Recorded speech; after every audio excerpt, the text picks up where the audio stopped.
Republik Indonesia Saifullah Yusuf menyampaikan bahwa dalam rangka peningkatan kesejahteraan sosial, kini pemerintah memberlakukan data tunggal sosial ekonomi nasional atau DTSEN untuk memastikan bantuan sosial dan penyaluran anggaran sosial tepat sasaran. Gusipul menambahkan total anggaran sosial tahun 2025 ini ada 504,7 triliun rupiah yang terbagi untuk PKH dan sembako, PIP, gas 3 kg, BBM, listrik, bansos, dan subsidi lainnya. Jika target sasaran ini tepat sasaran, potensi savings akan sampai 101 hingga 127 triliun.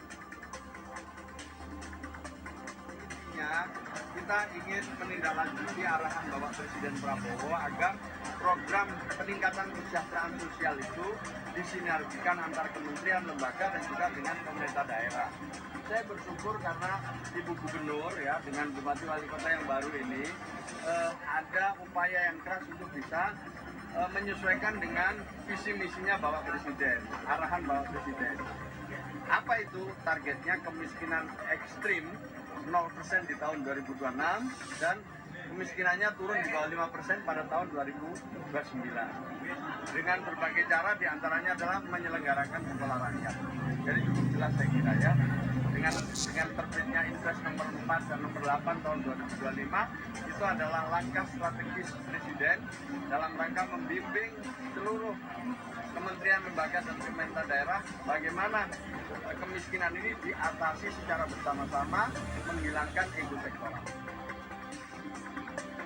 Sementara itu, Gubernur Jawa Timur Khofifah Indar Parawansa memastikan bahwa bersama Kementerian Sosial Republik Indonesia, Pemprov Jatim bersinergi dengan pilar-pilar sosial untuk menurunkan kemiskinan, khususnya kemiskinan ekstrim di Jawa Timur.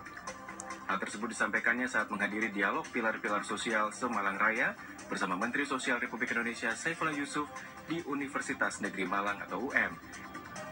Penurunan kemiskinan menurut Khofifah merupakan target dari pemerintah provinsi maupun pusat. Khofifah menyebut Jawa Timur mewujudkannya melalui Nawa Bakti Satya yang dituangkan dalam misi Jatim Sejahtera, di mana ini sejalan dengan Asta Cipta ke-6. Dengan adanya sinergi dengan pilar sosial, Gubernur Khofifah optimis dapat menurunkan kemiskinan ekstrim di Jawa Timur hingga 0% pada tahun 2026.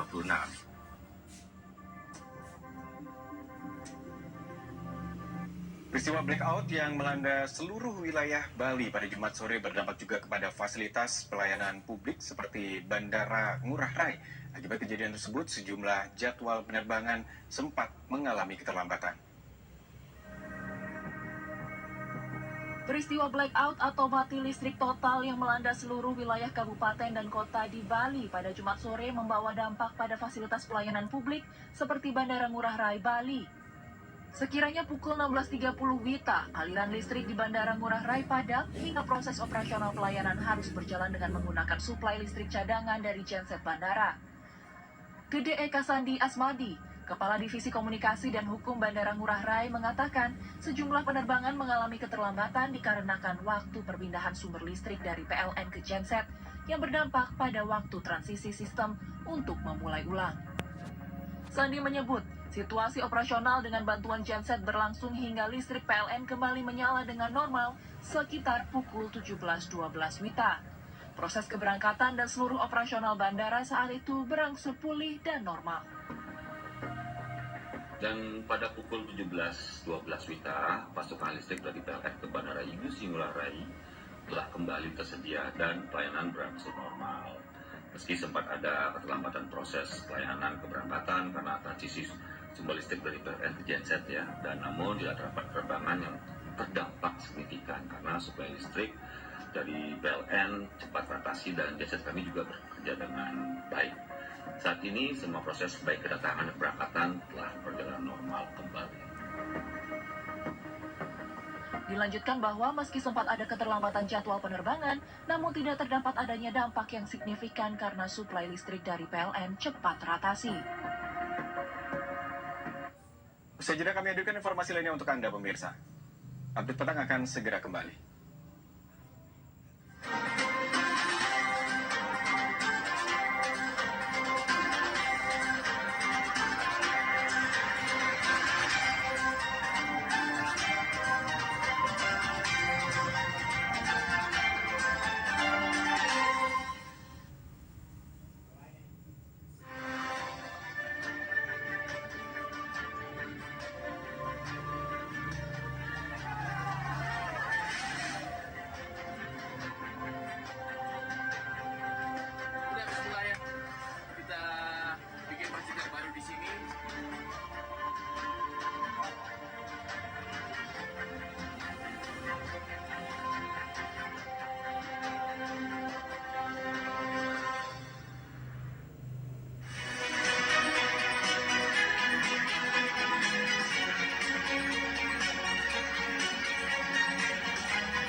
teknologi yang sudah terbukti dan tidak diragukan lagi manfaatnya.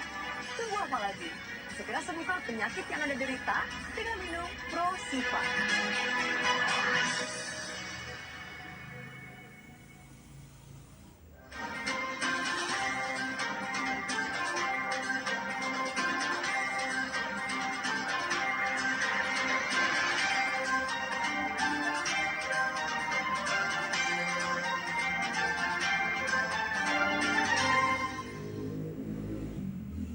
Langsung menuju informasi berikutnya pemirsa. Polrestabes Semarang menetapkan 6 orang sebagai tersangka dari kelompok anarko yang melakukan kerusuhan dalam aksi May Day pada hari Kamis 1 Mei lalu. Ke-6 orang tersangka yang ditetapkan telah memenuhi unsur tindak pidana melawan aparat saat bertugas di fasilitas umum secara bersama-sama.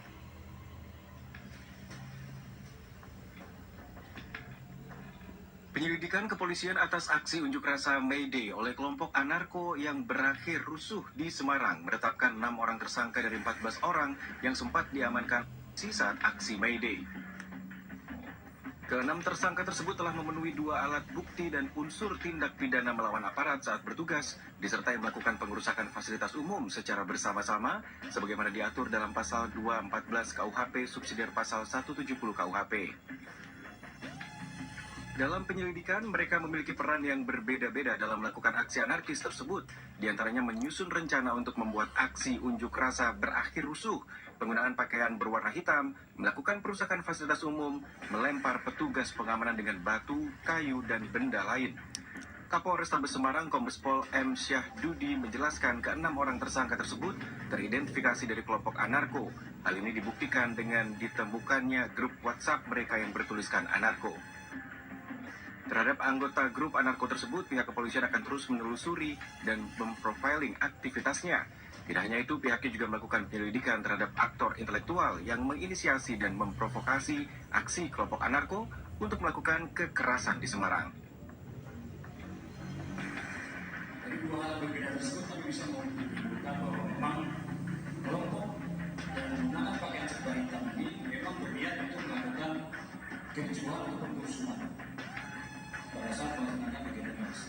Karena hampir tidak ada dialog, hampir tidak ada komunikasi.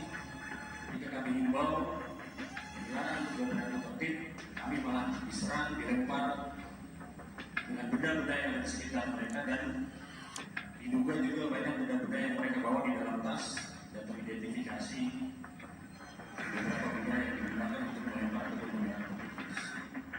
Atas itulah kami melakukan kegiatan mencegah, menghambat, dan menghentikan pihak-pihak ataupun kelompok-kelompok tersebut yang sedang melakukan aksi melawan hukum untuk tidak berdampak terhadap hal-hal lain, apakah itu petugas kepolisian maupun masyarakat yang ada di sekitar tempat kejadian. Seperti diketahui, aksi peringatan Hari Buruh Internasional atau May Day yang dilakukan sejumlah serikat buruh di depan kantor Gubernur dan DPRD Jawa Tengah, Jalan Pahlawan Semarang, sempat berjalan aman dan kondusif. Namun suasana berubah menjadi ricuh saat sekelompok massa beratribut serba hitam turun ke jalan dan langsung melakukan aksi pembakaran, pengerusakan fasilitas umum, dan menyerang serta melempari petugas yang melaksanakan pengamanan.